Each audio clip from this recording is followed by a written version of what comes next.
Hello there, hope your family and friends are well. So what I wanted to do is continue from the last ambient cinematic video that I'd done for the Headrush. But really this one's more sort of if you wanted to use it in a song context. So you've heard the audio examples. So the intro was based on, I watched Pitch Black. So it kind of sounded like the creatures in Pitch Black. Excuse me. Or maybe a particular whale sound. I mean, you can think of it that way as well, I suppose. So we've got three scenes.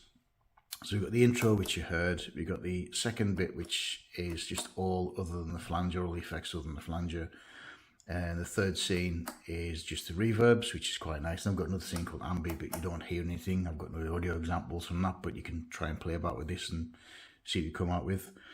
So what we'll do is we'll go over the effects and we'll go over the scenes. So the first effect that we've got in the block is the orange amps, and what I did on this one is I actually split them up. So what we have is that's the first amp,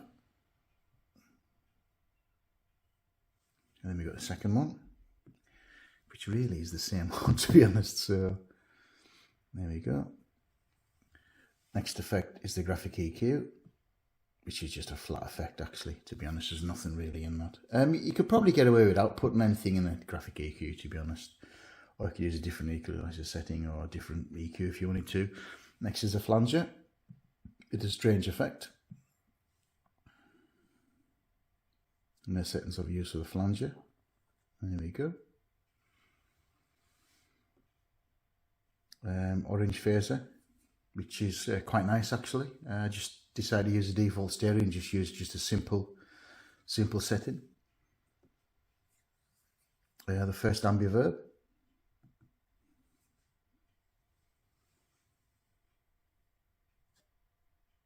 There we go. And there's a lot of different effects we can use on this, to be honest, but I decided to stick with this one. And it sounded okay, to be honest. First reverb.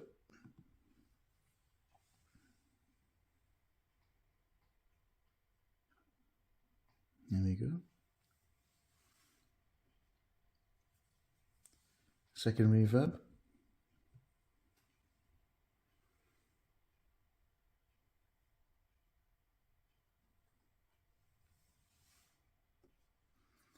And the last Ambiverse.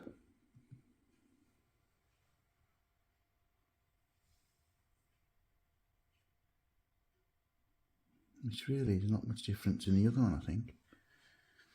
Let's put back to the other one. Let's have a little look. There we go. Okay, so let's go back to that one. Is it the same setting? No, it's different settings actually. I thought for some bad reason I thought it was the same, but no, it's slightly different. And we've already seen the settings on that one anyway, so I'll look at the scenes next. So we've got the intro scene, as you can see on there, everything's on. You've got the next scene, which you can see everything's on other than the flanger. The third scene, which is the reverbs.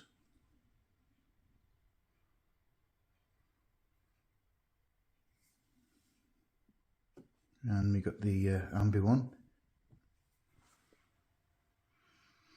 which does sound alright actually. What I'll probably do with this, I'll pop this on my website at some point. If you like this, just send me a message and I'll pop it up and have a copy of it.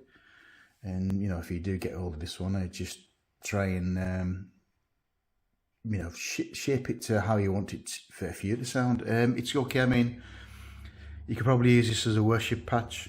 Maybe not the flanger. It'd be a bit strange actually playing in a worship band and you play that particular noise. But you could use it. I mean, you don't have to use a flanging effect. All the other effects that are on there are fine. I mean, you got your roll scene, you got your reverb scene, you got ambient scene, and it works all right actually. So I'm going to create some more soon. But I wanted to, like I said, I wanted to carry on with the cinematic feel. So this is like the cinematic part 2. The first one was The Last of Us, which was part 1. And I'm going to do one more and then I'm going to be done. The next one is slightly different, but it's going to be really big. It's very similar to some of the ambient patches I've actually got.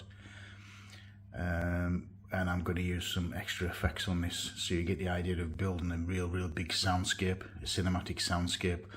So I'll create that video maybe the next week or so, and then I'll give you an idea of what you can use the Headrush for, other than just playing rock, blues, fusion, pop music, ska, anything at all, country music. It's really is a really good ambient tool to use, and it's probably compared to this to the Boss unit. So I've got the Boss GT1000 and the SY1000,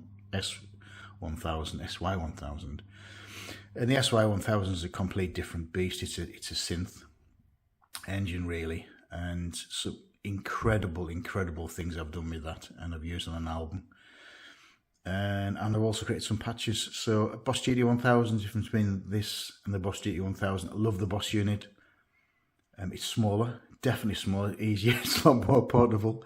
I love the effects in that, but this, you know, this is just, this can't take any beating, to be honest. I mean, even compared to the Helix, some of the Helix people have converted over the years since 2019. They love the Headrush. So I'm quite glad I converted a few people from Line 6 to the Headrush. So hopefully if Headrush watches that, if they can give me a thumbs up, that'd be great. Thanks again for watching. If you like these, click on the like button, subscribe to the YouTube channel, pop over to my website, which will be advertised at the end of this video. Just find out a bit more about me and obviously some of the free patches I've actually got. So hope your family and friends have a great week, and bye bye for now.